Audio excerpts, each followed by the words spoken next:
technical issues are fixed. I'm done. I'm going to bed.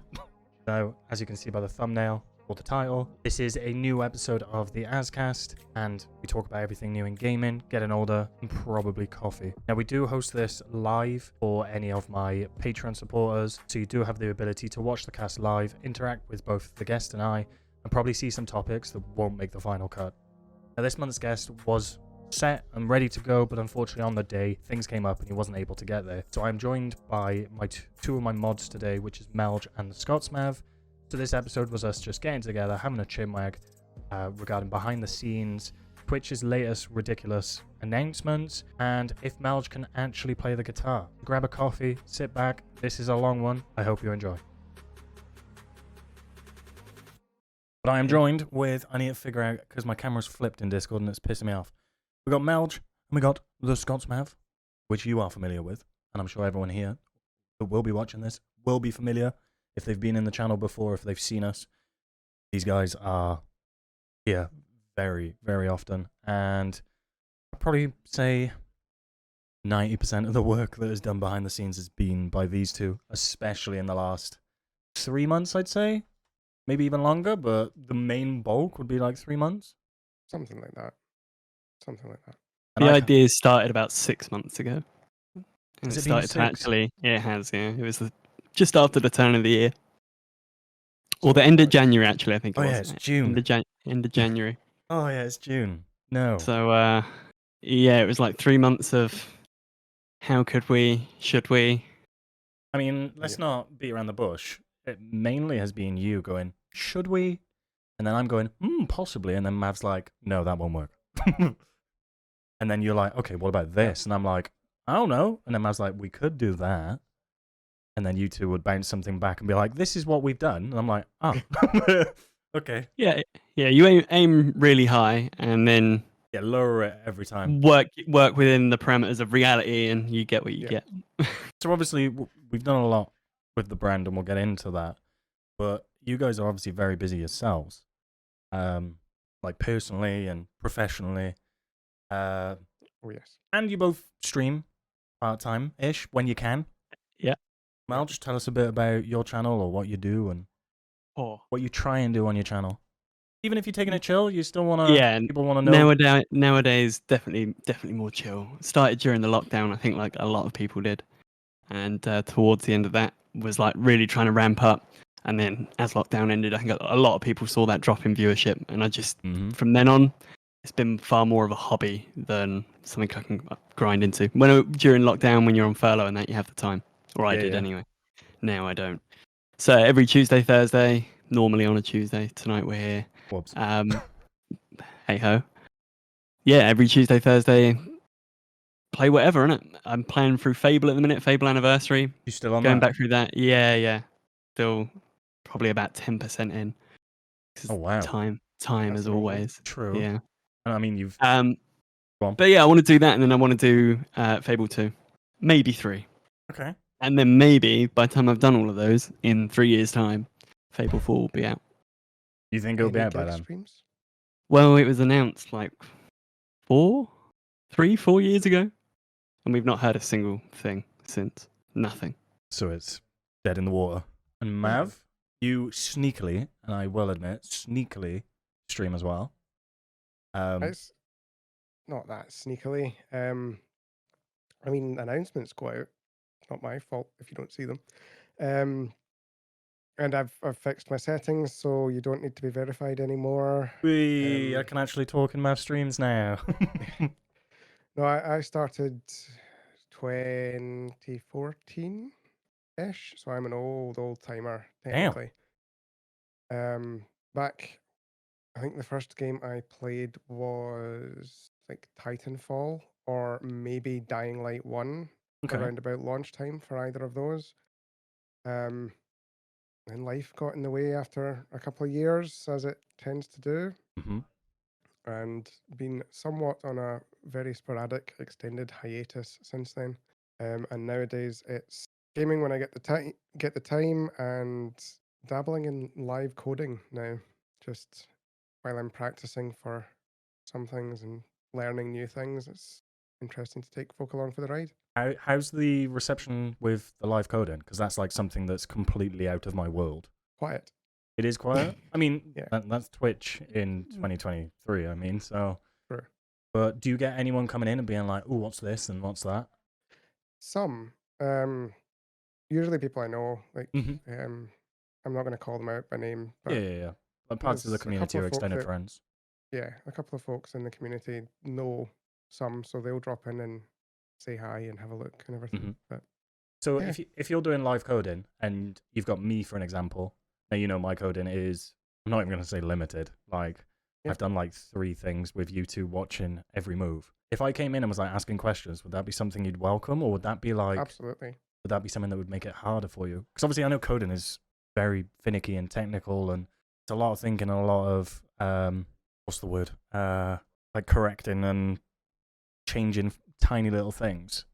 Yeah, Would, lots of wouldn't bug wouldn't I fixing. wouldn't I spin you off? Not necessarily. It actually helps a lot to somewhat teach somebody because Okay. it furthers your understanding of how everything works. If you're Yeah. explaining something to somebody, it helps you.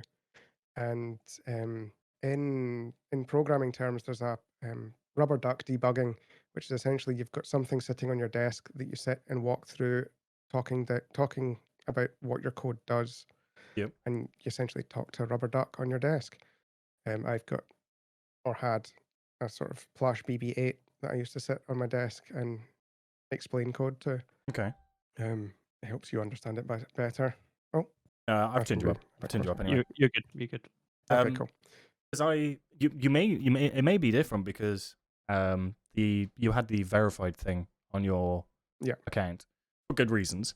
But every time I've gone in there, I couldn't get in because it would be like, please register to Yeah.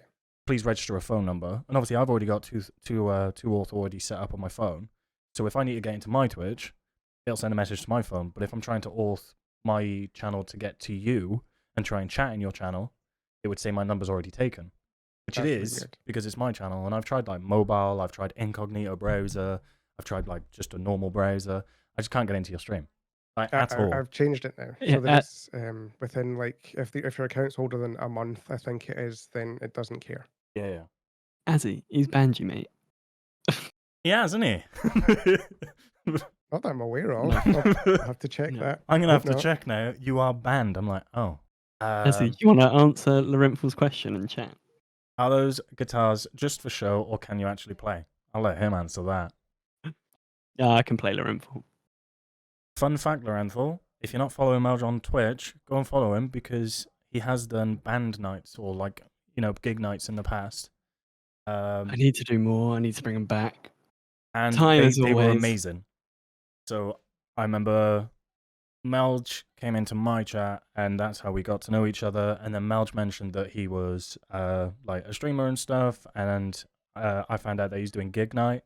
And I remember just me and Tara sat on the sofa, Twitch on the TV or Twitch on my phone, and we were just listening to him, just constantly. That one is for sure. That one's for sure. I'm glad you admit, because I'm not sure it is though, Mav. I reckon you say it is. I But could I reckon probably play a little bit, but not very much nowadays. You I can don't play even Smoke know- on the Water. Probably. Azzy can play Smoke on the Water. I could Like probably right do a now, solo not from a chance. Californication. It's about as good as I can do. I could probably Yeah. give you an out of tune, potentially close to Sweet Child of Mine.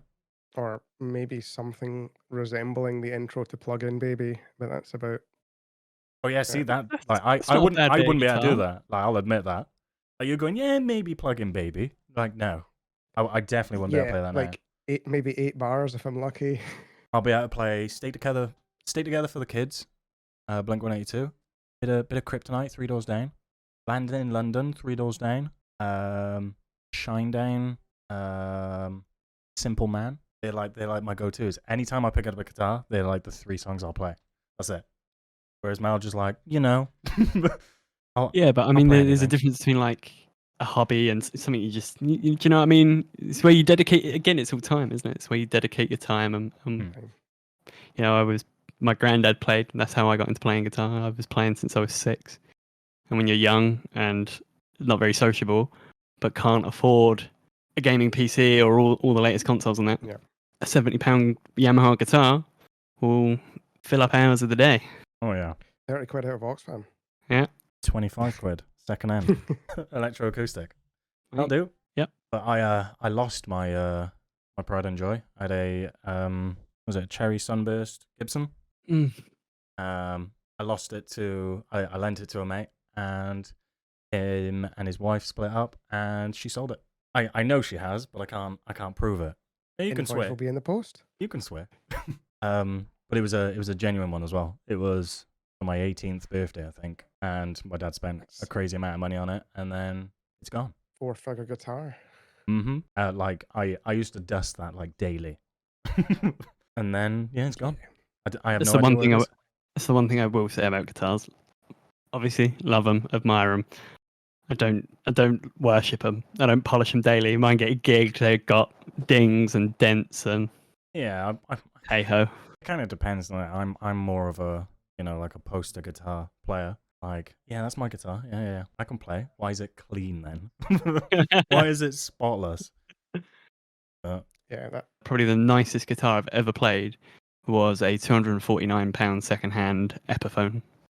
Nice.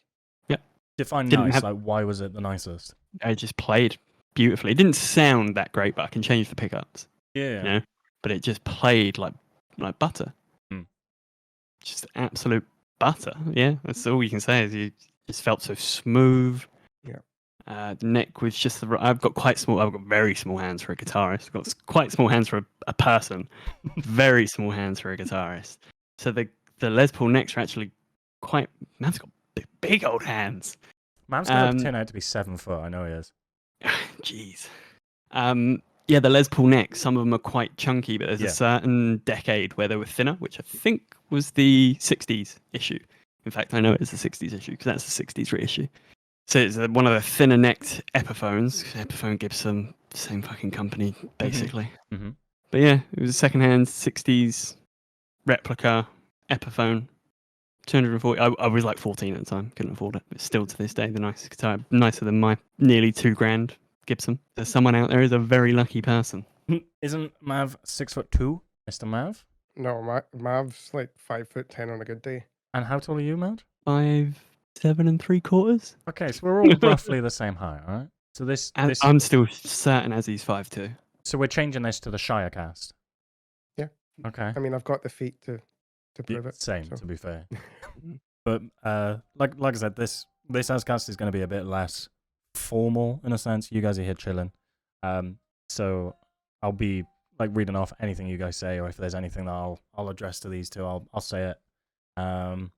Lorenthal's already said about the facial hair. Yeah, I just can't grow. We all know that. I've tried physically. I can't grow facial hair at all. It's just this. My entire energy is just on my hair.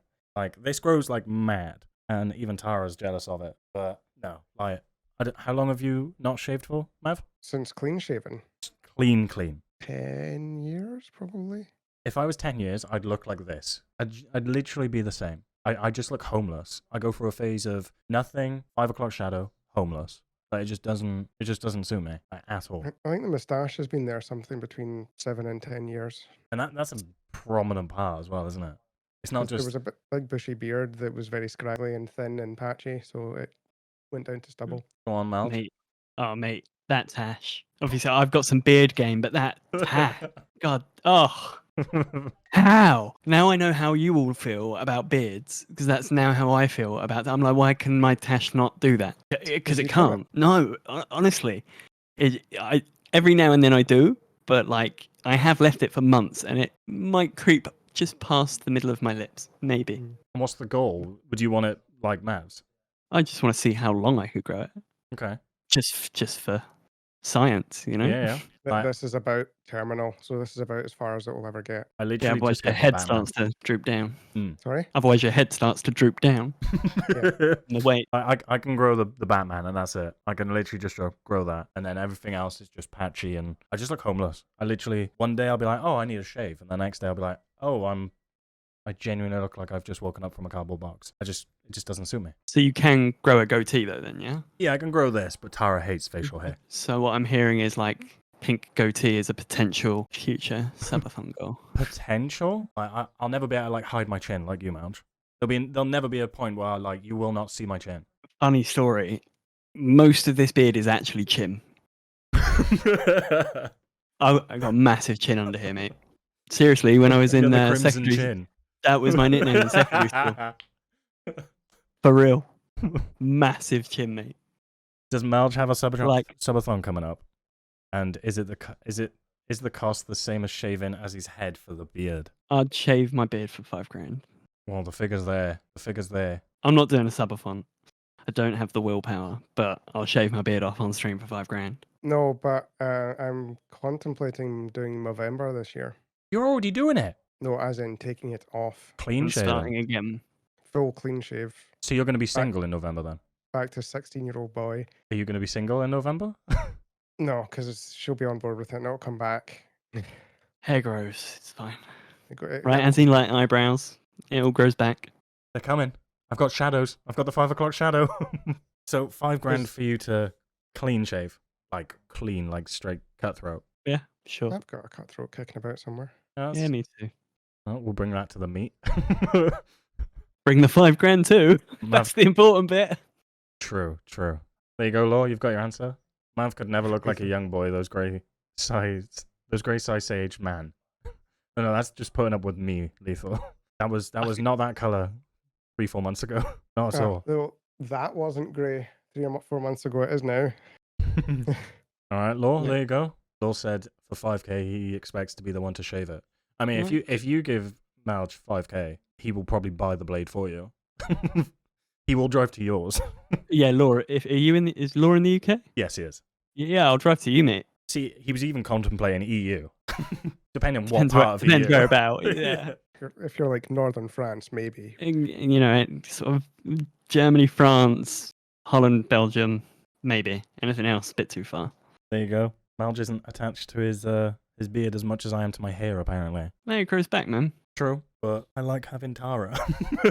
Bald as is not a good look. I've done filters. I've had short hair before. It just doesn't look good. Wear a hat. True. I've had short hair. During lockdown, I couldn't go to a barber or couldn't be arsed going to a barber. Can't remember one or t'other, and just took a number 1 to my everything.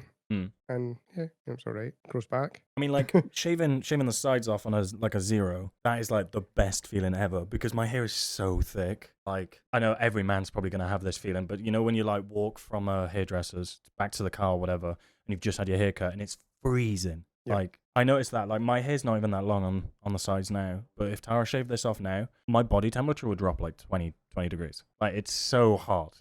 Like the thickness of this is ridiculous. So shaving like full off would be freezing, man. I'd have to like live in a hoodie or an hoodie or something. We'll have to bring that back. Beanie. And an Yep. hoodie. I was gonna say give us a tune, but Gives a tune. You don't want me to sing for you. fair enough.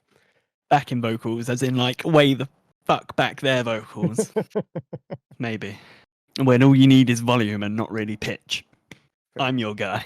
How much work does it actually take? Because I know a bits of stuff that you're gonna have to like prepare for, but give us in the full shebang. So I think it for me it's more than the average Twitch musician, because the average Twitch musician is a Twitch musician. Their setup is for music, and that's what they do. For me, I'm set up mostly for gaming Yep. or chatting or something along those lines, and I kind of have to tear that down to build it back up Mhm. for a gig night. Then it depends. Well, it's just me as well. You know what I'm like. That'll be I perfect. want to do things as good as I can. Yeah. So then it's, do I want to open with a particular song? I try and I don't know if you've seen like my stream intro with the With your music in the background. stinger that comes in. If you can get the right song at the right point where it kicks in, then you can get your timing right. Yeah. Go off It with looks a really bang. cool. Yeah. So you spend maybe an hour or two trying to practice coming in at the right time to make sure it all transitions So perfectly. you do like actual rehearsals then? Oh yeah. Oh wow, okay. Yeah, if I have a set list and I rehearse. And then with your set list, it's all you sort the backing tracks and stuff out as well, don't you? So just Yeah, like I don't cover make your them. ass. Jesus, that's a whole nother work. Yeah, so like some people do, and I could go to like an AI, feed it the original track, and be like, remove the guitar. Mhm. But that's technically still liable to DMCA or whatever it's called. It is. Yeah. Oh, 'Cause okay. it's still the original content. It's their vocals, it's their drum track. Mhm. So I go on whatever websites I pay between $1.99 and $4.99 or whatever for basically cover versions from which that you can remove the tracks. You can literally go into the mixer and go, I want to turn off this guitar, turn the drums down, whatever. Okay. Export it. You can export every track individually. So sometimes, if I really, really want to do a song and there's not a great backing track, but there's one that's okay, I will go and download every individual track from it, load it into Cubase, play some other bits with it to improve it, and then export that and use that as my backing track. And that's just for a song. That's just for one That's song. just one song, yeah. But once I've done it once, I've then got Yeah. that backing track for my repertoire forever. And how many gig nights have you done? 5, maybe? I think I've 5 or caught 6? 2. And honestly, Law, just keep nagging him. If he says morning on Twitch, just keep nagging him. Just that's the only response you're gonna say. Because I do enjoy, like I love live music and I love listening to people playing and stuff. But when I'm on Twitch, I don't really find those kind of places. And like you've obviously got the big, huge streamers that do it. Like the Trivium band members, they do a lot. I'm just thinking of ones that I know. You've got Ronnie Radke used to do loads. Now he just plays Call of Duty, I think. And even though I'm intrigued with those bands, I've never like stuck to it because it's just been really clicky, and it's been more about the person who's playing the music rather than the music they're playing. Whereas like I've been to yours, and it's just okay. I know what you're here for. You're not here for me to just sit and chill and chat. Let's play some music, and everyone has a good time. And honestly, it's like the closest live performance you can get while sat on your computer or on your phone or on the sofa. I know it's a really nice thing. It's really good. So, Law, I definitely recommend. If you're interested, I think you are. I definitely recommend it. Yeah, I mean, When's the that next is one? something I kind of aim for, is to make it more like a gig More like a live. and less like, Oh, hey, welcome to my I- Twitch channel. We do this every day. yeah, and I don't do sub for a request or whatever. Hmm. This is a set list. This is what I want to play, what I enjoy playing, what I feel like I'm comfortable playing. Yeah. Like I say, I rehearse them all because I don't want to make a tit out of myself. So Doing that is the bravest thing I can think of on Twitch. Singing and playing guitar, I think, is incredibly singing, yeah, brave. Jesus. I'm playing games. I'm making a fool out of myself. That's fine. I do it naturally. But like playing an instrument, that takes balls, man. That does take balls. Yeah. But what you said about people being there more for the person and the music at a certain point, that is kind of true, but I think that's true of a lot of That's categories every on category Twitch, man. of Twitch. Yeah, like you play games that I don't like sometimes. I'm still there. I'm not really there necessarily for the game. I'm there to socialize and enjoy. So at a certain point, it does become about that. But there are some really good music creators on Twitch, man. You'll have to Check share out them then. You have to share them on Discord. Leon Bratz is one I put, I think, in the Tunes channel in your Discord. Leon Bratt. He's like a loop pedal artist. Okay. He's really good. Again, it's all on request stuff, but then he streams for like 6 hours, so he can't do a 6-hour set list, can he? Because he actually makes a living from it. That's the difference, I guess. Yeah. Having the luxury of it not being a revenue generator for me means I have the luxury of just going on, make a set list, I'm going to do 12 songs and... Yeah, like it or lump it. I'm That's doing that. it, we're going to have a laugh, and I'm going to go to bed. Yeah. Yeah. It's totally different. Twitch is a totally different thing when it's hobby or, it's based on that is your general income. Have you seen the latest thing that Twitch has changed? I've seen that they updated their T's and C's today. Is this what we're on regarding about? branded adverts and stuff? Yeah. Talk to me about this. I'm not sure I had this. Okay, so we've got our cameras here. Depending on how strict they're going to be, you could be penalized for having something Star Wars in your camera because it takes up. So it's branded stuff that's external to Twitch to make sure that you're not advertising to other companies other than Twitch and things that are allowed within Twitch as well. Yes and no. They're kind of they're giving a bit of a pass to having merch and crud in your background. Depending on what brand. Oh, I didn't realize that. They have confirmed depending on brands. So like I said, just using an example, because Star Wars is huge, or even Marshall. You could be penalized for having Marshall, but it's up to, depending on how much pixels you've got in your resolution. What they're going to do? Take my affiliate away? They'll ban you, yeah. Fine. Like, Apparently, you'll get a warning first. yeah, you'll get But- warnings, and then obviously the severity will get higher. But you think like big things like Disney, Yeah. I'm lucky. I haven't got really anything. I've got a few like Elgato things down there. I wonder if this blur will work. I think they're treading a really dangerous line here. They really are. Because if Disney so chose, being the big ass Being company that Disney. they are, being Disney, and being the Dicks. quite forceful company they can be at times, decided that Twitch's decision to stop people being able to have any Disney things in their camera screen anywhere could be inversely affecting their revenue, because people are no longer buying Disney stuff because they can't put it in their room. Yeah. Oh yeah. It's Or, not, for example, they're not making you know? they're not making just a big issue for us. They're potentially making huge issues for brands. And if They're brands making a start big issue kicking for up a fuss, themselves. exactly. And like branded overlays and stuff. So if you're doing like a that's not sponsorship, anymore. you can't do that anymore. No burnt-in adverts for companies. Full stop. Yeah, so Not- like Sneak, for an example. You can't have Yeah. like a burn-in advert or anything like that. Or like HelloFresh advert. No, that can't exist anymore. So stream elements, or especially channels like my size, which are the huge amounts of sponsorship. Like we get like 5 or 6 sponsorships a day. Sometimes they're not right for the brand, but all of those are gonna have to change everything. Yeah, just to clarify, it doesn't mean no brand deals, Laura. It's you can't have like banners on your screen for specific things. Your logo can only be a certain size on the screen. 3% of your resolution. Like My own logo. it's Your only- logo. Is it 3% or It's- 8%? It's 3%, which works out. Which works out if you're doing 1080p resolution, that is 250 by 250, and Twitch's guideline size for emotes are bigger than that. Yeah. So you can't have a logo that's bigger than a Twitch emote. So your light can't be there. No, I'm gonna have to change that. Yeah.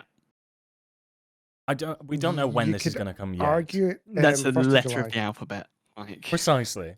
It's not a brand, so luckily I could probably deal with that to a yeah, degree. the letter A is not a brand. Yeah, that's probably fine, because again, it's in your background. It's kind of set dressing. It's not like it's more you're of like what's here. doing something.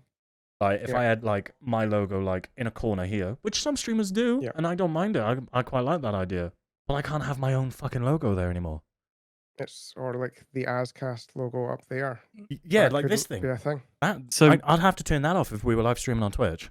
Yeah. This is one of the silliest things I think I've heard them But then go for. the I think worst- Go on. this is, see how it plays out, give it a while. But if this sticks, I'd say this is probably the biggest reason to leave Twitch that I've ever Yeah. heard. This is the first thing Ever. that I've gone, shit. Yeah. Yeah. I'm gonna have to think. Whereas Yeah. like, Kit comes out and I'm like, no. No, yeah. Like still no. It's always been, if I move, it would be YouTube. Yeah.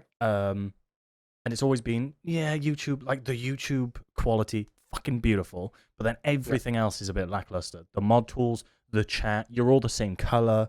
There's no like emotes that I can have on my channel that then can go to a different channel to spread, bit of Yeah. advertisement. That's what fucking emotes are.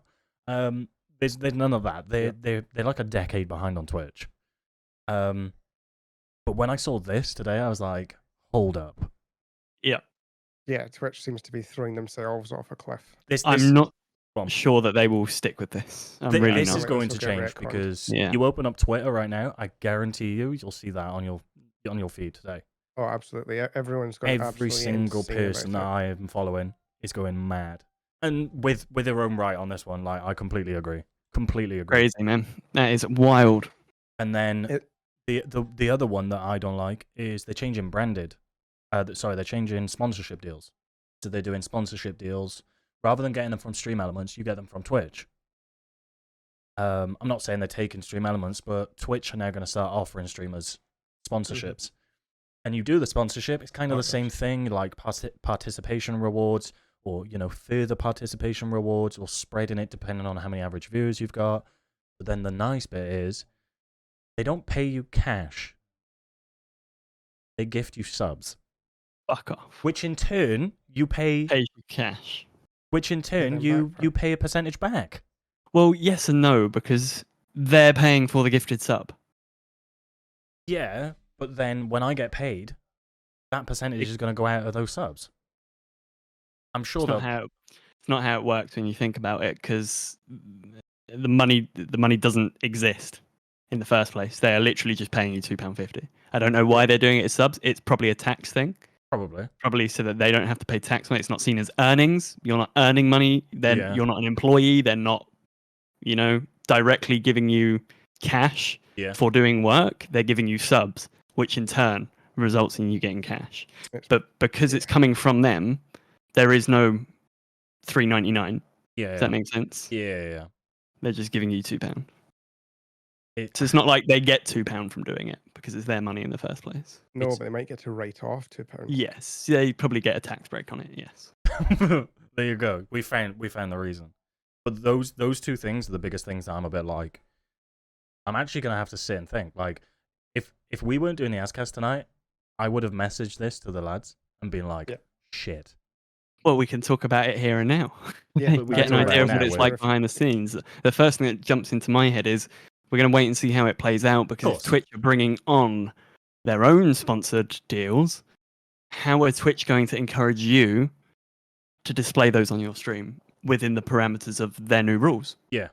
And that's going to show you how you can potentially do it for other brands, I presume, unless they're saying you can only do this with things that we sanction, with deals that we sanction, with deals that come from us. Yes, which it probably is going to be.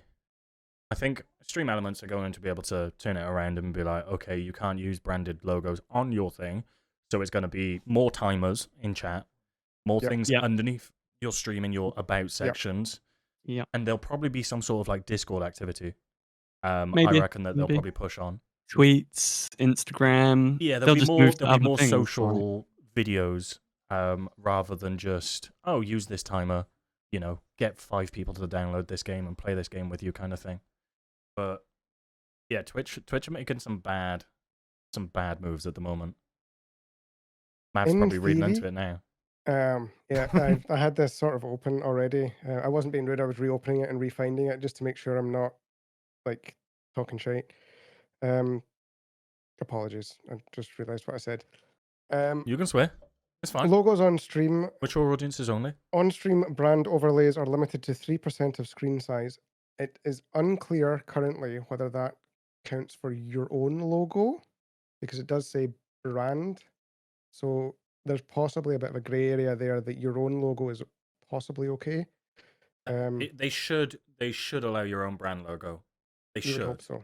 It's your channel. It's your channel logo basically. So why not? What's everyone's starting soon screen if it's not their giant logo? Black. Just black with the words starting soon. That's it. That's all we'll be able to do now. Don't get me started on look at the screens. Look at the look at the people like, I don't know, the big ones that are all like fancy with their transitions and stuff. Like Dr. Disrespect. There's gonna be, obviously he's not on Twitch anymore.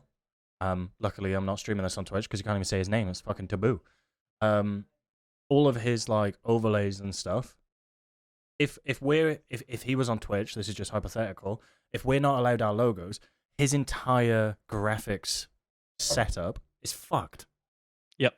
Like every angle of his like animations have his logo somewhere. It can't be that you can't have your own brand. I don't believe it. I don't believe that it's your. I don't believe that it counts your own brand. I feel that that's scaremongering to get clout on Twitter. Probably because it's words. Your own, because your own brand is basically your profile picture is your own brand. Yes. So does that mean that you couldn't in theory have that on your stream? No, that's bollocks.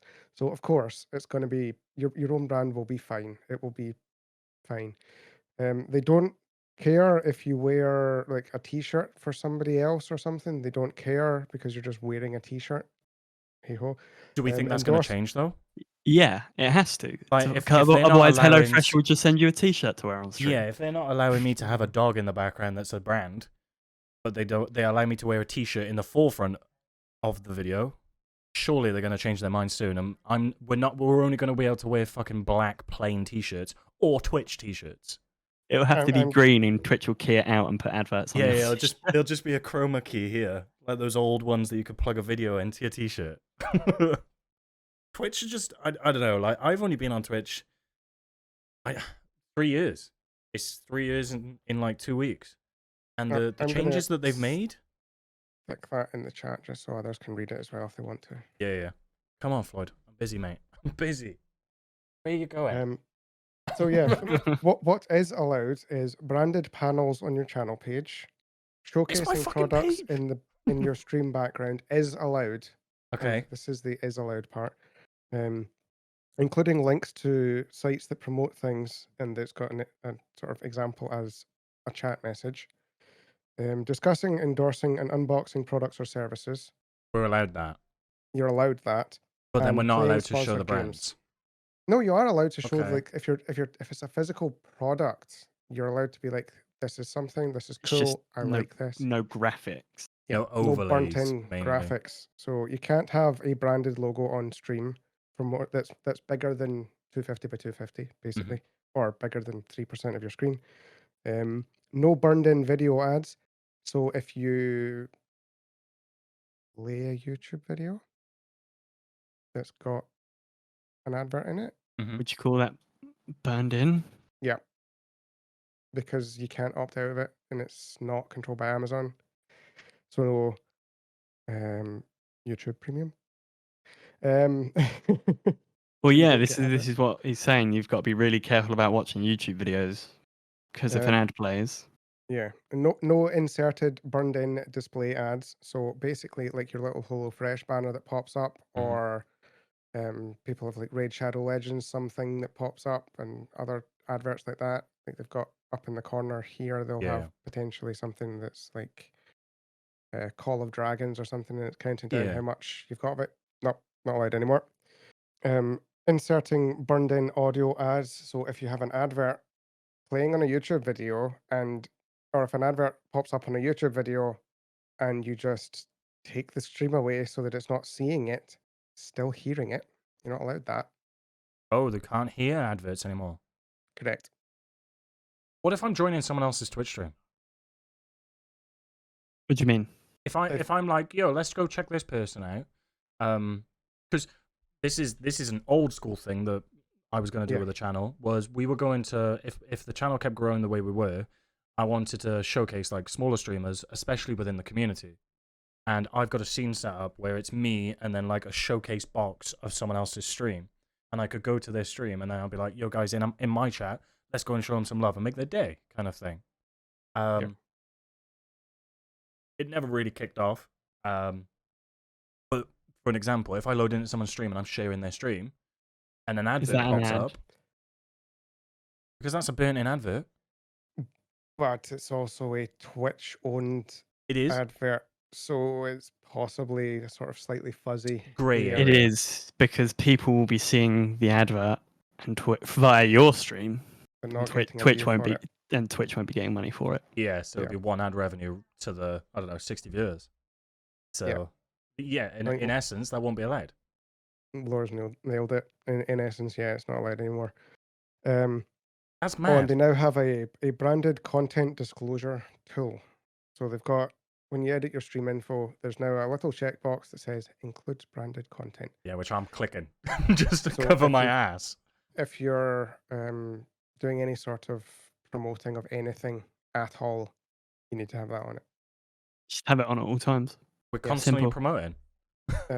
What it means is you'll get a little banner up here-ish.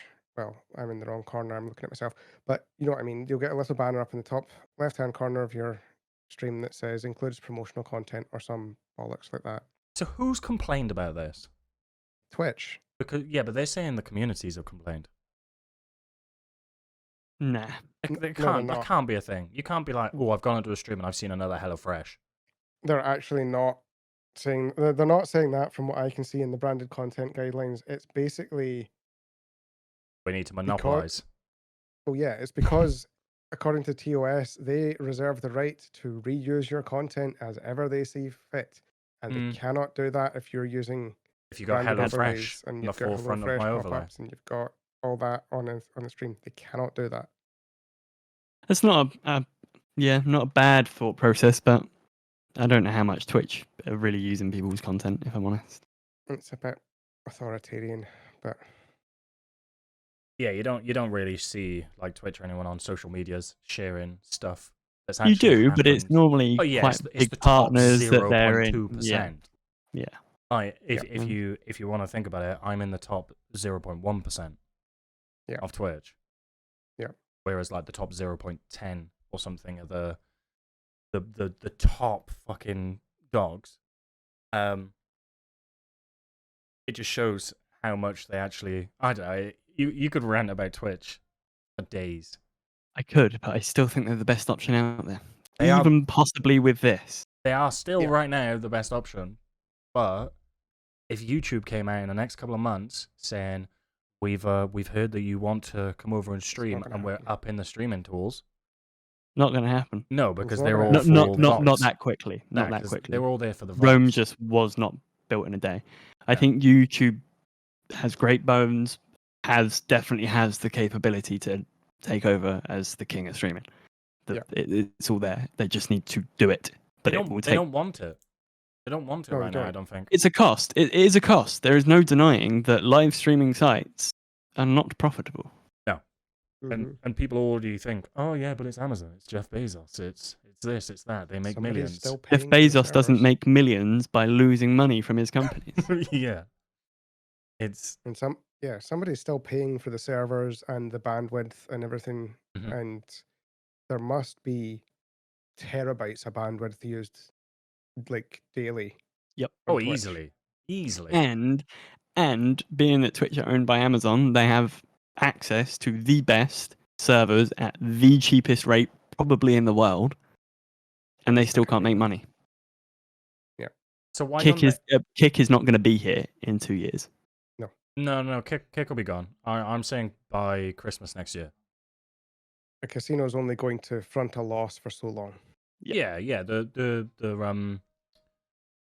what's the word? The investors aren't gonna go bust, but they're gonna make the decision that it's not. They're just going to wind the company down. Yeah. It's not gonna work.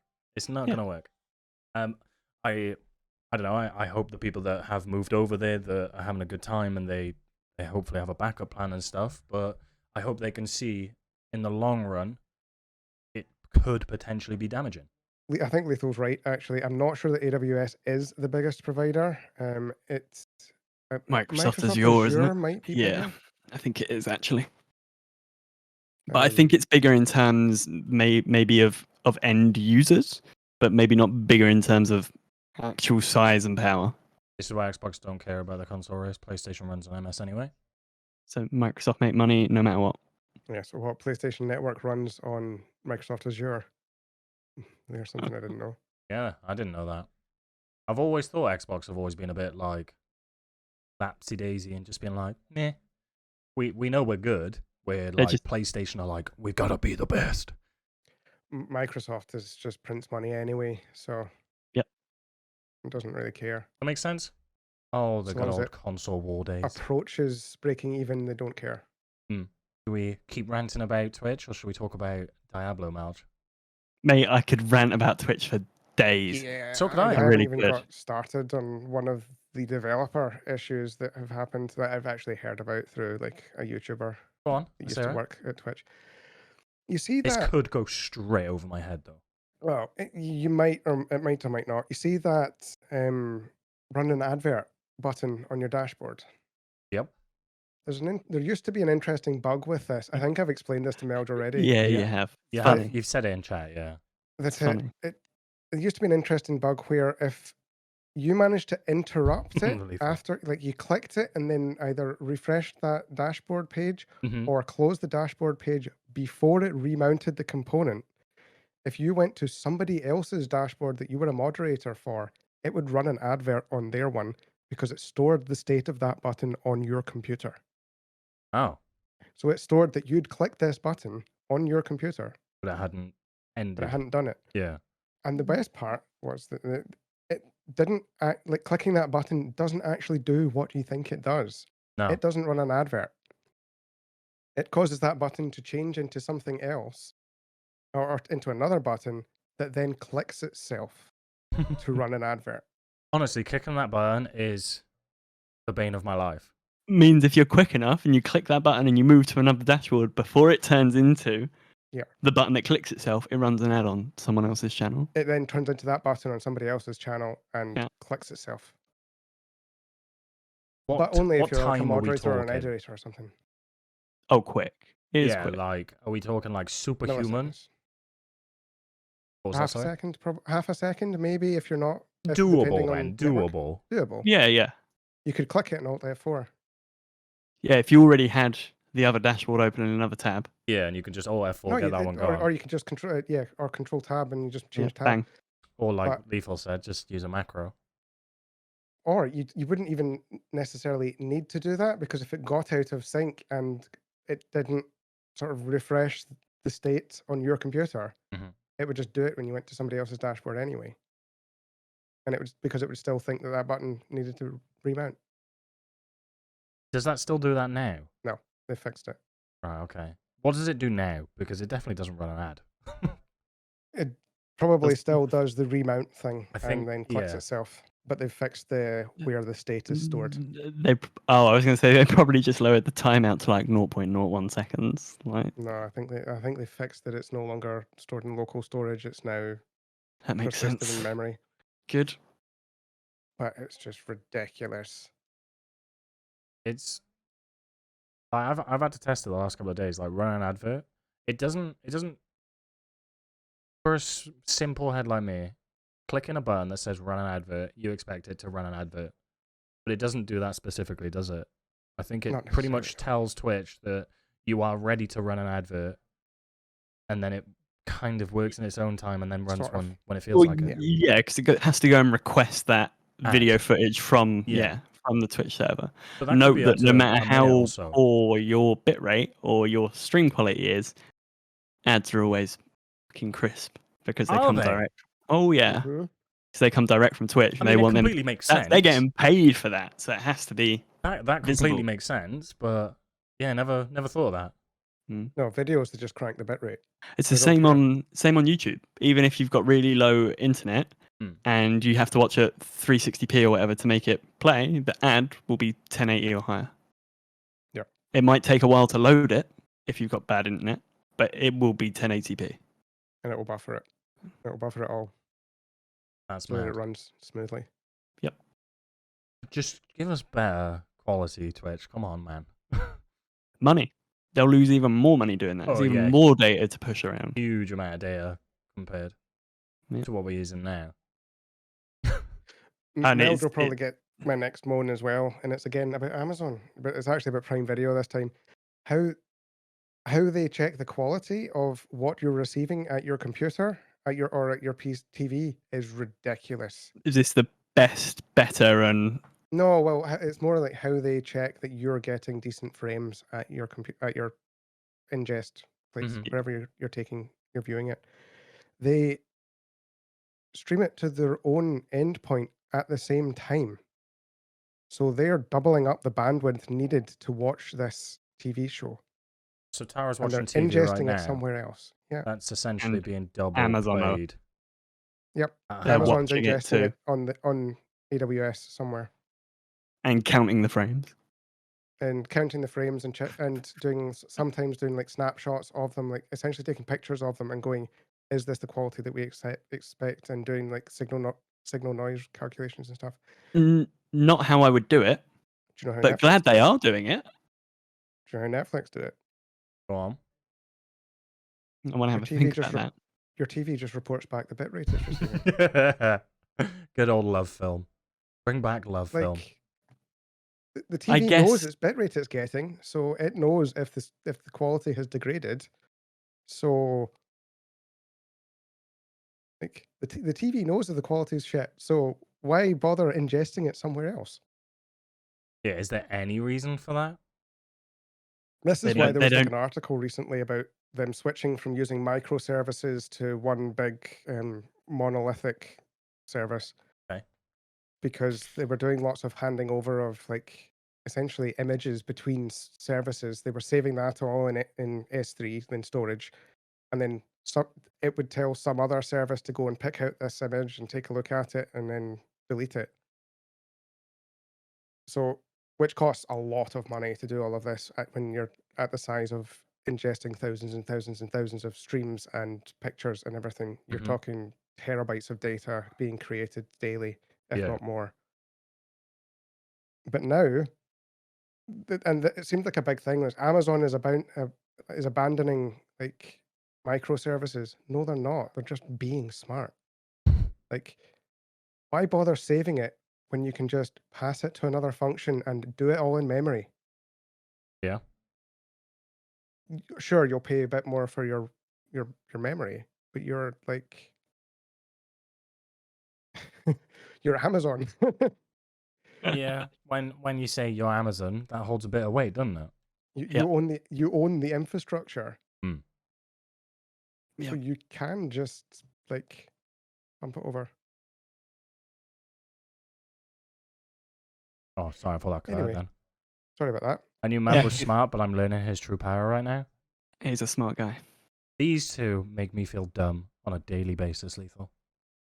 Every day, without fail. Not that they want to, just through their general actions. I feel dumb on a daily basis. I think it's a human condition. No, that's just because you get up stupidly early in the morning.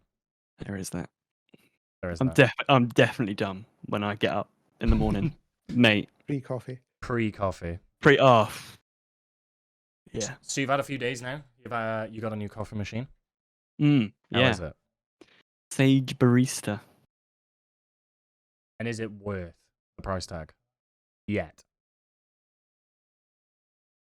For me, yeah, definitely. Obviously, it's always a personal thing. I got it at a pretty good price. It's like one of the lowest I've seen. It's not the lowest it's ever been. Actually, looked back and like pre-lockdown, they were like going for 300 and something quid. That Believe exact it or model. not. That Is exact model model. that old? It's not the Mhm. touchscreeny one. It's the barista one. That's Stay away from touchscreen. Yeah, no. My God, if you want a touchscreen coffee, jog on and just go and get a Lavazza. Yeah, no. Yeah, I use Camel. You use that. You put in an Amazon link and it shows you the price history. Oh, yeah. I've never heard of it, but Yeah, you put in an Amazon link to a product and it shows you the price over the last 5, 6, 7 years, whatever. so it's So a at one- depressing website because you're like, I really Well, want this sometimes product now. sometimes it's really good because But I then looked it's at it depressing and for your wallet. well, yes. And you've got to Sure. go. It was a good price. I swear, it was a good price. Well, then it it goes down was in the current market. If it drops down to 300 now, I'll be really upset. Then Yeah. I'll be upset. Oh, But if it goes it- down to 300, I'll be getting my wallet out. Yeah, You're I getting bet one you in will. a couple of days anyway. Probably. Probably. End of the month. By the end of June, you'll get one. If I But- get this job, 100%. It's hard for me to say specifically if that machine is worth that amount of money, being that it's my first real coffee machine. But you know what I'm like. Okay, so I don't do it by halves. If I'm gonna do it, I'll do it. So I bought it and I'm learning. And you know what I'm like. Again, I'm watching videos. I'm learning. Mhm. I'm reading about how to actually do it and make nice coffee. And are you both so far, enjoying so good. nice coffees? Yeah, man, That's the money's for worth sure. Yeah. straight away. Obviously, it's only going to get better in time when you learn the kinks and the little Yep. tweaks for the grind, everything. That's the horrible and hard thing about coffee. Every The different thing brand is different. Yeah. And Tara said she doesn't understand why even these smaller companies don't put just a little thing at the bottom, like recommended grind setting. She's like, if you're a small company, you kind of know what your coffee's going to be. Obviously, it's going to be to different machines, but they could give you a recommended one. It's hard to recommend someone's coffee to them. Someone's personal taste. Mm-hmm. But And it could just be something, if you're a beginner and you've never done it Yeah. before, Yeah. here's our opinion. Not recommended, Yeah. but our opinion or something. Yeah. And Tara, Best enjoyed, very finely ground, but feel free to experiment. You know, whatever. yeah. Because we we have like, because you got us coffee very kindly, and even though they were all from the same place essentially, obviously different origins of the coffee. So we had 2 bags that were the same. We both had 2 different settings for both of those bags, if that makes sense. Yep. If they come from a different batch, Exactly. they will be different. It's Same, so same finicky. bean roasted differently, completely different. Tassimo has a spot though, Lethal. Like, are we talking like bean to cup, or are we talking pods? I'm guessing pods. Because Pods have no place in my house. pods have a place if you Not just for like They do flavor it or in the bin. Yeah, they don't. My problem isn't flavor or anything like that. It's just the waste, the True. laziness. I hate It's the fact not that much better than an instant coffee, in my opinion. It's no true. doesn't cross that scale towards like a proper fresh coffee. True. I just sometimes just being able to chuck a pod in is nice and easy. I mean, our machine is easy enough. It's a good like starter one, but now that we've seen videos and you see, I don't know the proper terminology, but you know the ones where they actually like drip through. Like if you go on a coffee TikTok or something, you'll see like it'll all be like perfectly set up and it'll like drip through. I can't remember what the terminology is. The Chemex with a pour over. I think it is. Yeah, I think it's a pour over. Those look incredible. And like since we've had that coffee machine, we haven't had instant at all, and we can tell the difference as soon as we go to like Tara's parents or something. Be like, "Do you want a coffee?" I'm like, "Yeah," and you can see them like put a pod in, shut the door, and I'm like, "Oh fuck, it's a pod." I mean, Lethal though is saying obviously he's using instant and it'll go chuck his Tassimo in the bin. But like until a week ago, I was drinking instant. Don't get me wrong, I appreciate good coffee. When I have good coffee, I enjoy it, but I didn't have the money for a coffee machine until now. You live within your means, you know. I lived on what? Nescafe Azera, I think it is. Is that that's like the top instant? Pretty much everyone likes it. Millicano. So you like a stronger coffee then? Yeah, I do like a stronger coffee. Whereas I like a smoother coffee, and the Azera was a banger. But since I've had access to like non-instant coffee, I've never gone, "Ooh, do you know what? I'll have an Azera," kind of thing. Like we have no instant coffee here at all. We have like 2 tea bags just in case someone comes over. They're like, "Oh, cup of tea, please." That's it. No, there's always tea in as well. There's room for tea in this house. If I have tea, I've got to have like a bunch of biscuits. I can enjoy a coffee on its own. I can just have a nice cup of coffee, but a cup of tea, I've got to dunk. Even though coffee dunking's better, it's not a necessity. We're not on Twitch, so I can do this. You can do that. You can show branded. Tea and a timeout. Tea and a timeout. My coffee machine was $9.50 when I bought it. Now you can buy one pretty much the same for $3.50. So what have you got then, Law? You're currently drinking a strength 14 Arabica, which is sort of smooth. Yeah, regardless of strength, if it's smooth, I like it. If it's bitter, I'll push through. But like sometimes the stronger, like if you go to these like super strong coffee brands, they sacrifice like flavor and smoothness just for the strength, just because it's a gimmick. When I say I like strong coffee, it's not that bitter, almost over extracted. It's full bodied and bold coffee. Like I don't like a. So you're a dark roast too guy, thick. basically. No, not dark. I'd normally go like medium, but extract it a little heavier, maybe. Dark's a bit too bitter. Yeah, but Tara's a dark roast fan. Full-bodied and kind of heavy. Dark roasts have got such sort of proliferation because of like Starbucks and Costa and everything. They always use a really dark roast coffee. Mm-hmm. And I was going to say if it's better, it's over extracted. Yeah. Basically. Yeah. Because I used to go through phases of just trying to find the strongest coffee. And the one that we stuck with was Skull Crusher. Yeah. And that was one of the coffees that I've had that was insanely strong. I'd have one cup of coffee and just be like this. Just like stupidly shaky. But it actually tasted quite nice. It was a smooth coffee.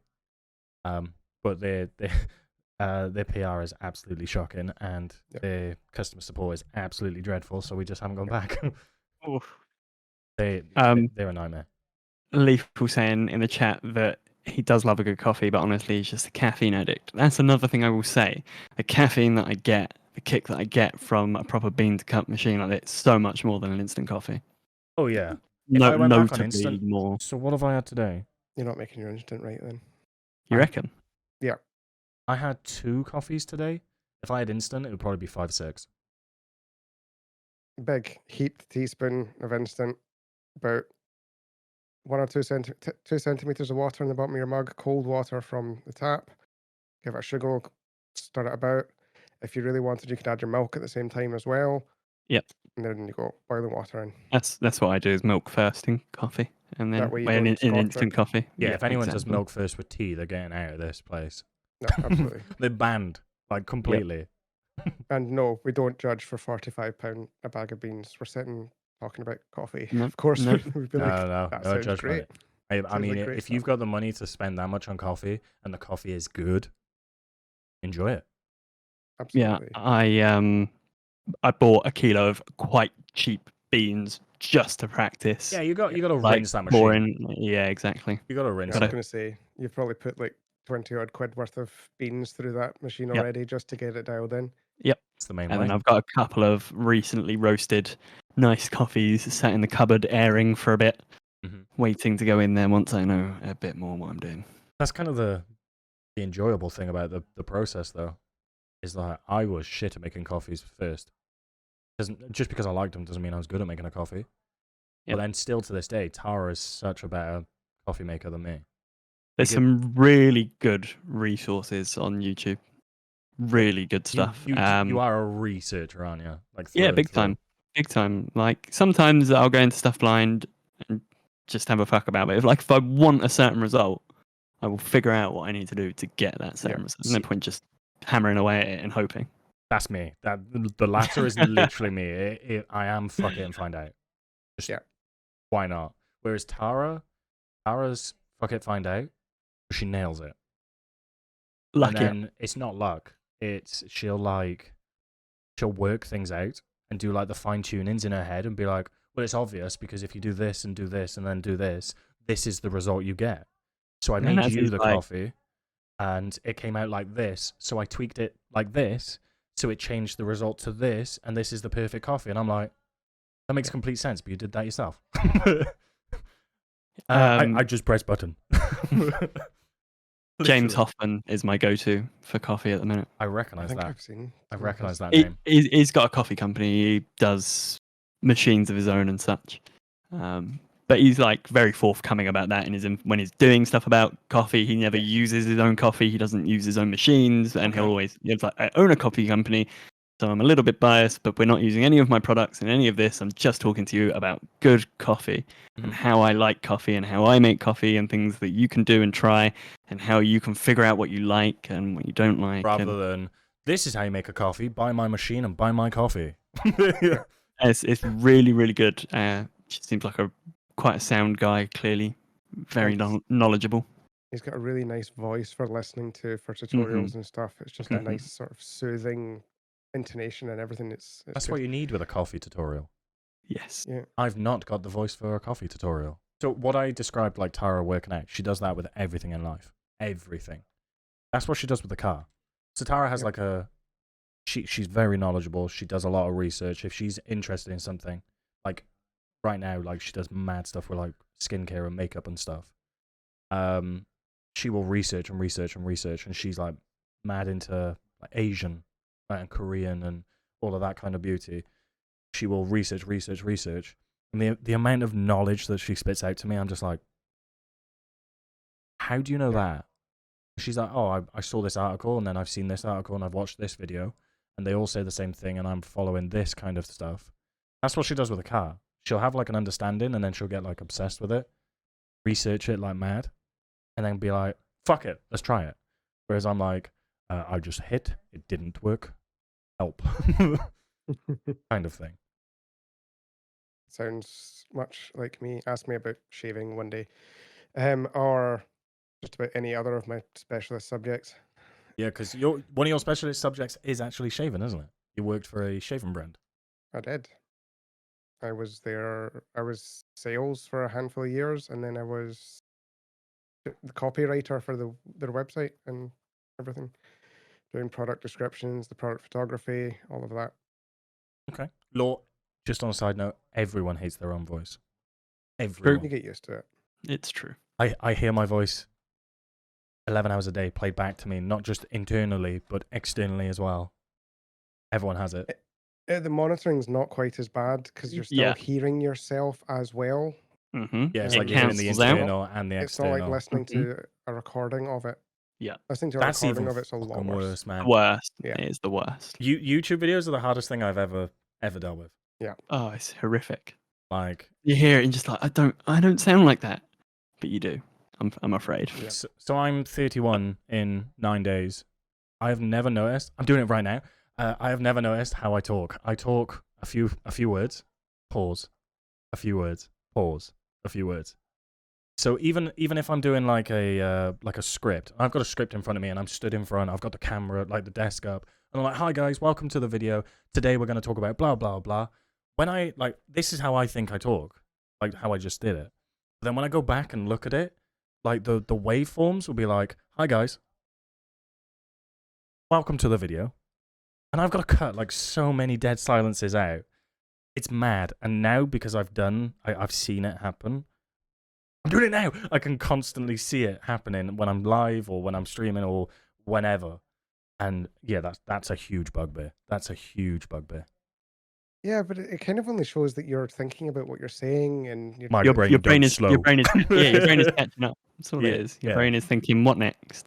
But like even with a script in front of me, that's massively helped. But the biggest thing out of all the changes, like moving the microphone, having a drink or whatever, prepping, biggest thing, standing up. I knew it was like, there's scientific facts behind it. Didn't expect that much of a difference at all. Like, not even just the projection of my voice, but just the natural ability of being able to speak. Yep. You don't expect it just to be sat down is different. But then, when we did some research, me and Tara were like, well, yeah, when you do a presentation, you don't sit at the board and talk to all of the directors or your managers or, your co-workers sat down. You will stand up and give that pitch. Yep. And that's the reason why. And when a singer sings, rarely do they sit down. They might sit at the start of the performance when they're hitting those climaxes and those big or high notes. They're standing. Get all that air in. Good projection. Yeah, so like the projection, that made sense to me. I was like, yeah, obviously. Like I'm sat down, I'm kind of like squishing my diaphragm and all this. Mm-hmm. But it wasn't the natural comfort stage. Like it's mad. Like as soon as you stand up, it's like done. Words just float, kind of thing. I don't know. It was a weird experience. Do you pace when you're on the phone? Oh yeah. If I have a phone call now, I am gone. Is that a bugbear, Mav? Do you hate people that do that? Oh yeah. If I'm in an office, around the house. If I'm in an office, I am walking that office. You going to bed?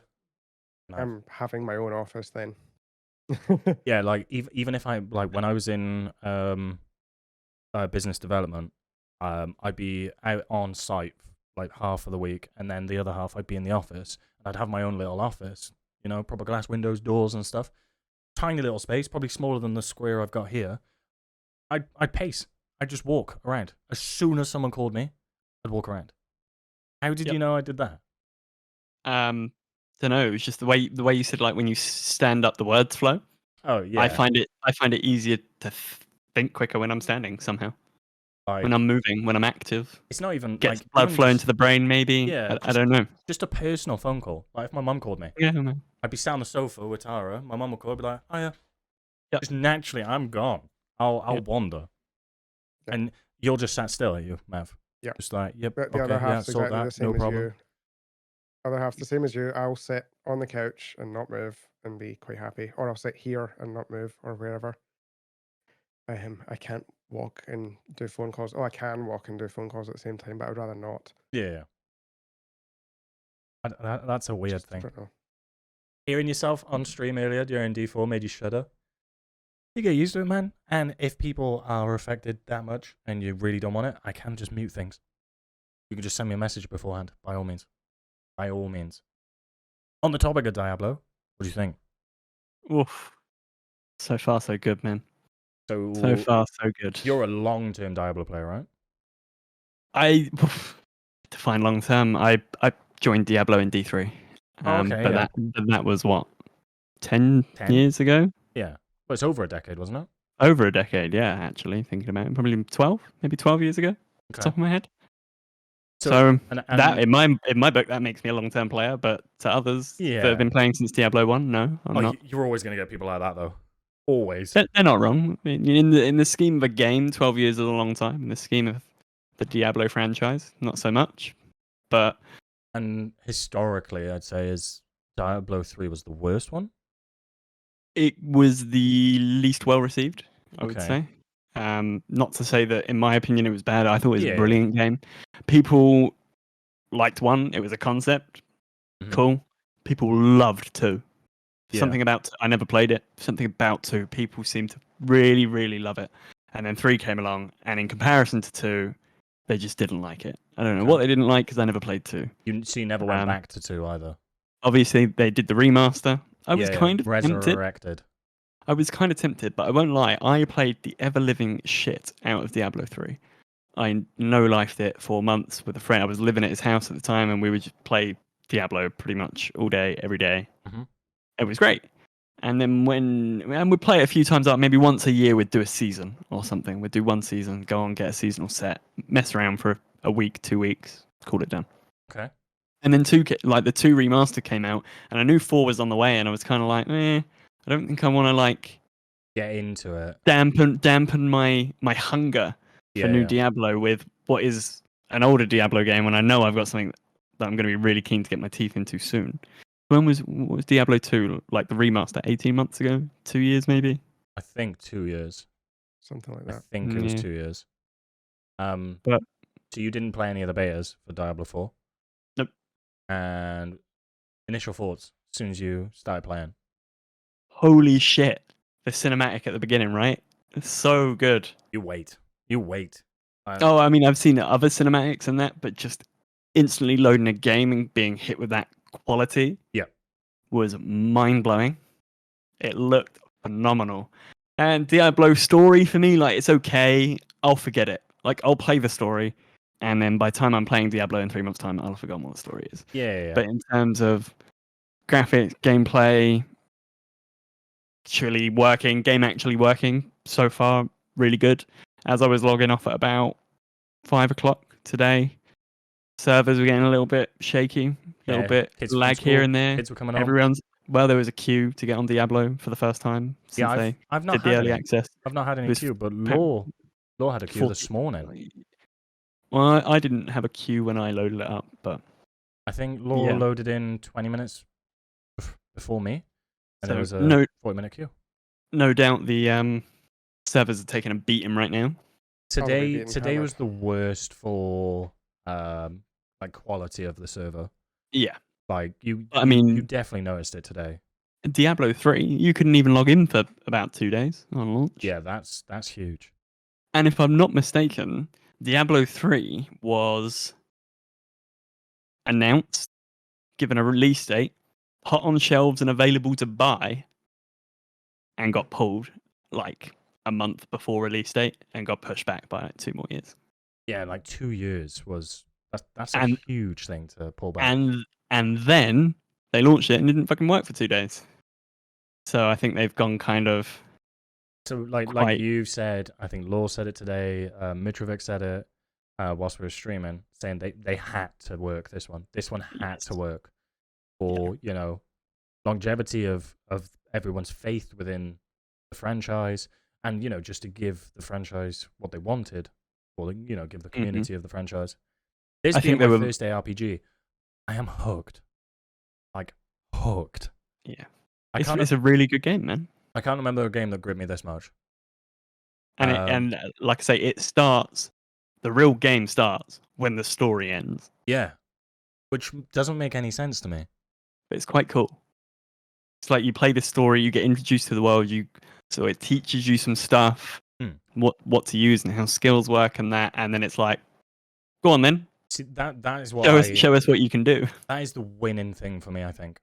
The fact that you have to complete the entire story, you get to roughly 50, And then it's like, okay, off you go. And then it's like, now you've got to do this. Now you've got to do this. Now you need to think about this. However, you also have to think of, these things too. It's a lot. However, you already have the base understanding of the game. You know, oh, this is how to move. This is how to kill. This is how to attack. This is what these materials are. This is where you need to go for this. Which Law said it perfectly today. Diablo slowly, gradually pushes you towards the cliff, essentially. Unlike your PoEs and PoE your Last Epoch or last Epoch. epochs, where you spawn at the top of the cliff, and it's like, there you go. Here's all the skills. Here's Last in Epoch Diablo you was get a really, really nice looking game. The idea behind it all, I don't know if either of you know, but it's you kind of fight in different timelines. So you go there's 6 different timelines. So you can go in the same place, but you'll be fighting different monsters, different types of monsters in different times of the world. Like you can go back to dinosaurs and go to Roman times and stuff like that. I'm probably making these up, but you can definitely go to dinosaurs and you'll be fighting dinosaurs. And you're like, hang on, I was here 2 minutes ago. I was just fighting people. interesting. And it feels like, Diablo, the feeling I've got from these kind of games is, okay, you just need a zerg. You just need to go. Just go forward and keep going forward, and then until you get a better item and you keep going forward, and then you realize that item could be really good if you put it with this item, and then you put them together, and then you keep going forward and you keep getting harder. Whereas Path of Exile was just like, here you go, mate, you're in a field, and the field is fucking massive, and you're like, well, there's stuff down there, but there's also stuff down there. I don't know where to go. And Diablo was perfect with, okay, go here. Then go there. Okay, you're getting stronger. Here's this. Go here. Oh, you've done this exploring. Here's an extra potion, or here's this. What me and my friends always used to say about Diablo is the actual story of Diablo is the best fucking tutorial that's ever been made for a game. It's the tutorial level. It is. That is all it is. It's a lot of people might not like this, especially for someone that's not in the ARPG community as such. It feels like Diablo is how to get into ARPGs or a simple ARPG. Yeah. Because you compare that to Path of Exile, I ain't got a clue. Yep. Whereas I've been playing this game for a couple of days now. If someone came in and asked me a question, or if someone's like, oh, I don't know how this works, I think I could answer. Or I could think of, well, I know how this works and that might work like that, so maybe this. And it's quite easy to figure out, but I don't know. Path of Exile and Last Epoch was very, here's 40 different things you have to do right now. Oh, and go and kill those people over there kind of thing. In game. Mm-hmm. It's just a weird experience. Yep. Do you think you're going to get to the point if you're going to purchase it, Mav? Because it's you said in stream today that we're making you want to play it, but you don't have any time. Then I feel that's a beautiful thing with this game. You could play this game completely solo. You're not racing against anyone just because you see someone run past you in town. Yeah. You're not. It's not like you have to keep up I don't know, the games we've played before, like Escape from Tarkov, V-Rising, huge one that Lethal's just said. Rust. Rust. With those, you have to compete against other players for longevity and survival. This, you could do one quest a day. As long as that appeases you, and, that's all the time you have. As long as you get the enjoyment out of it, Yeah. You kind of hit the nail on the head. The biggest issue with me is time. I barely play anything at the moment. I think I manage an hour or 2 a week of Star Citizen if I'm lucky. Yeah. V Rising was kind of my first foray, shall we say, into that kind of genre. Yep. And it's very easy to get left behind in that one. So it's a lot more appealing that you can just be sort of casual and just play as you like. And the fact you've also described it as basically the entire first 46, 50 levels or something is like the tutorial. Yeah. Is a big selling point for me. Why is that? Why is that a selling point? What does that tickle in your brain and makes you go, oh, okay, actually? Because it means if I've not got that much time, then it's very linear. It's like, go here, do this, do this, do this, and keep going. Yeah, it is. There's a main storyline that you have to progress, and it tells you. but Side that you quests and stuff can as well. dither about and go exploring, and that's something that's changed a lot in this Diablo compared to previous one, or certainly Diablo 3. You used to have like your town, and then it would be okay, off you go into an instance to go and kill some stuff, and the instance exists purely to contain things to kill, and then you're done and you return back to the town, and that's it. Now they've gone open world and mappy. It feels like the world's like really fleshed out. There's stuff to explore and go and see, whereas there wasn't in previous Diablos. You would just go into an instance, come back to this town, and then once you'd finished the act, you'd move on to the next town Yeah, and go whereas into like more instance. previous Diablos were more co-op single player, weren't they? Yes, yeah, Like completely. party or single player. Yeah. Whereas this, whilst you're running from one town to the other, you could see a couple of people. Yeah.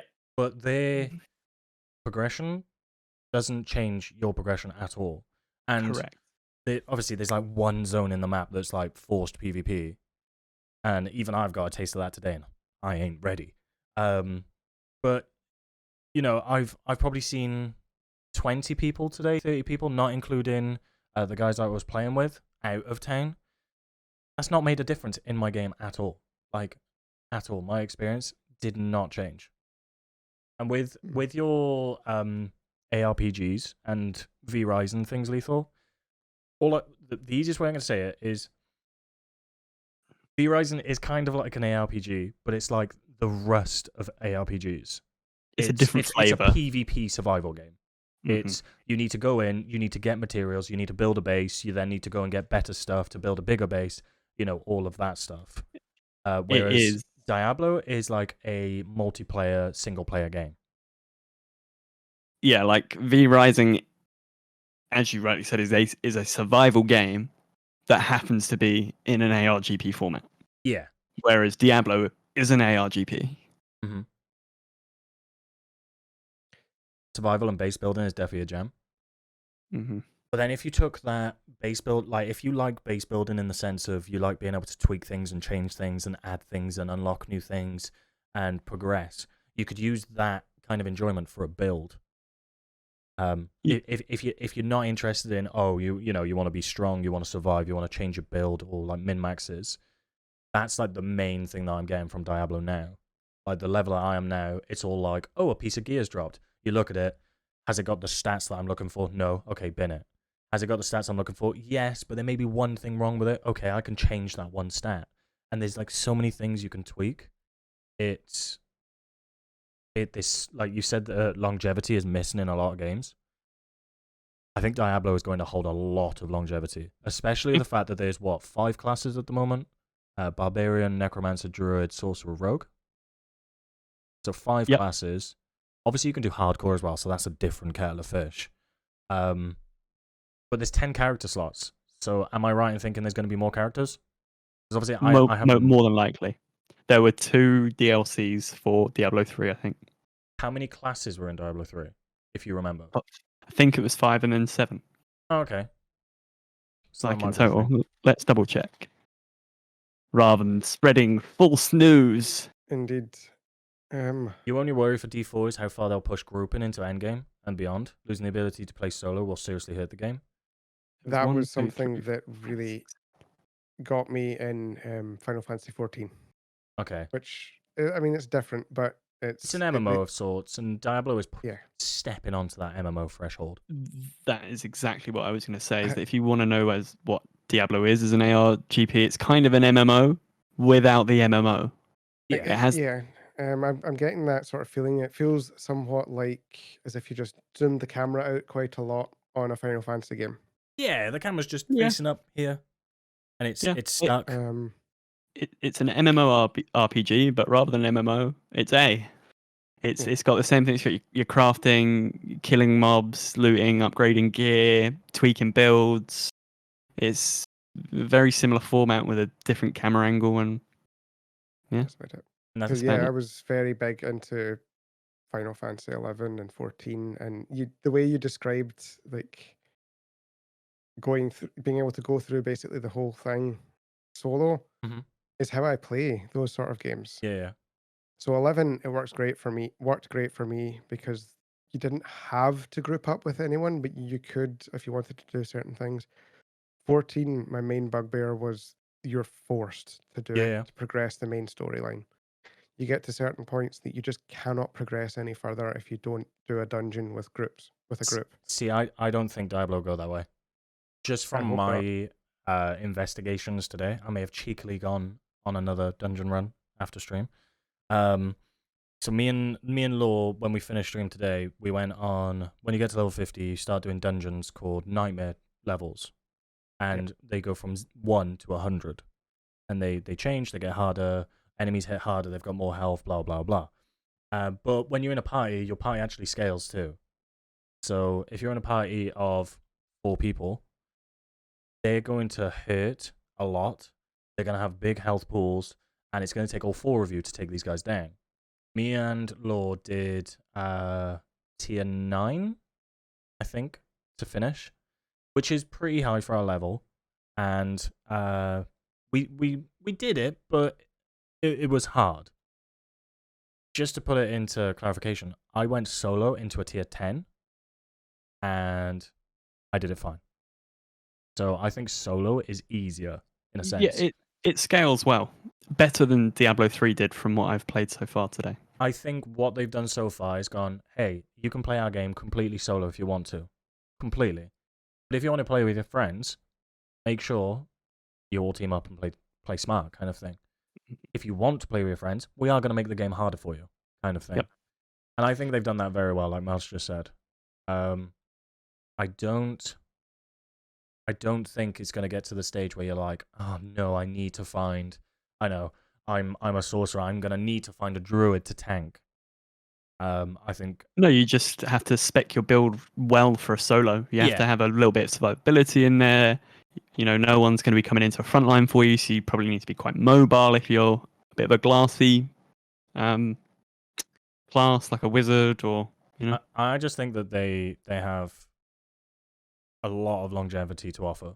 I mean, if you're an alcoholic like me, I'm already itching. Like, I need a rogue. I need a necromancer. So I've just checked, and Diablo 3 had 5 classes on launch, which were Wizard, Witch Doctor, Demon Hunter, Barbarian, and Monk. Okay. And then they added the Necromancer and the Crusader throughout its lifespan. So yeah, I reckon we'll probably get at least 2 more classes over the next few years. So you think like Crusader or Paladin type class would come in? Yeah, I was kind of upset they didn't have a Witch Doctor this time. I really enjoyed playing the Witch Doctor. What was a Witch Doctor? He was like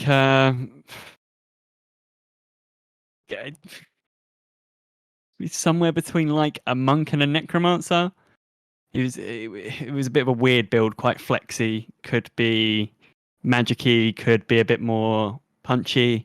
Okay. And he had the best. You know when you spam skills in Diablo and the cooldown's not off, they have a line. Yeah. It's like, I'm not ready yet or whatever. Yeah. The Witch Doctor had the best one in Diablo 3. So go, not ready yet. And it was just very satisfying to hear. So I played Witch Doctor. Not ready yet.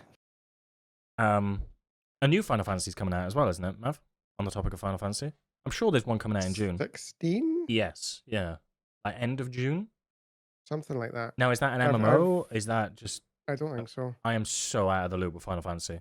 I may look a little bit like Cloud, but I've never played a single one. I've not played a single player one since 10... Oh no, tell a lie. Played some of 13. Okay. Which was like lightning and stuff. But so Final Fantasy 10 was the first one or the last one that I really played all the way through. Mm-hmm. So I'm guessing Final Fantasy 16 is going to be another just single player story game. Probably. Okay. It's just a game that's never gripped me. Is it still like turn-based combat? Or have they got rid of that? 13 was sort of turn-based. Mm-hmm. It was a sort of hybrid system. 10 was turn-based. Okay. I remember as a kid, it was like, ooh, a big boss battle, and then it would be like, platform, attack. It just never gripped me. Like, I lost kind of the immersion for that. Whereas I'd be playing games like Metal Gear Solid Sons of Liberty.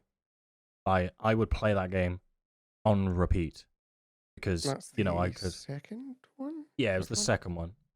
And you know, the first mission, you go into a ship and you can like you pull a gun out, even if you got no ammo, you pull a gun out and they're like, "Huh!" And then you can Yeah. like shoot their like radio if you got ammo, so they can Yeah. like try and call for help. Just that was the immersion that I loved. Whereas like the platform kind of like any platform game, you probably just won't catch me playing because I don't get immersed in it. Not saying they're not Yeah. good games or they don't have good stories. I just don't get attached. Same as weirdly, even though I play games and they're animated TV shows, they just go straight off my head.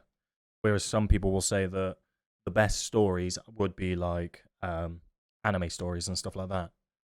And I can't say they're wrong, but I just don't get attached at all. I can't remember the last. Probably Archer was probably the last animated thing I ever watched, What a great show. and I don't think I could watch it anymore. I don't know. There's some quality animated stuff, and I feel like you can go further in every direction of a story when it's Yes. animated, Yes. and that includes the kind of animation that tends to get me is more humorous, and you Okay. can go a little bit further. Maybe when you've not got a, I don't know how to explain it, but I feel like look at South Park and stuff. Some of the stuff they get away with is insane. Right, good sir. It's 10:30. I'm going to bed. Yep, I got to be up in 6 and a bit hours. Yeah. I can't sleep late tomorrow. I've slept late the last 2 days, so I need to go to bed. Yep. But thank you for having us, man. It was good fun. I enjoyed it. Cheers for having us. Everyone in the YouTube chat, thanks for chilling with us. You guys are legends. Thank you so much. Honestly, even though this one wasn't structured and it was just a chinwag behind the scenes and, you know, just getting to know us a bit more, I appreciate it, guys. Thank you so much. And again, Meldj, want to fucking mix you two together? Meldj and Mav, thank you so much, guys. Thank you. No problem at all. I will see you in the morning. Good night. Yep. Peace. Bon voyage. I will.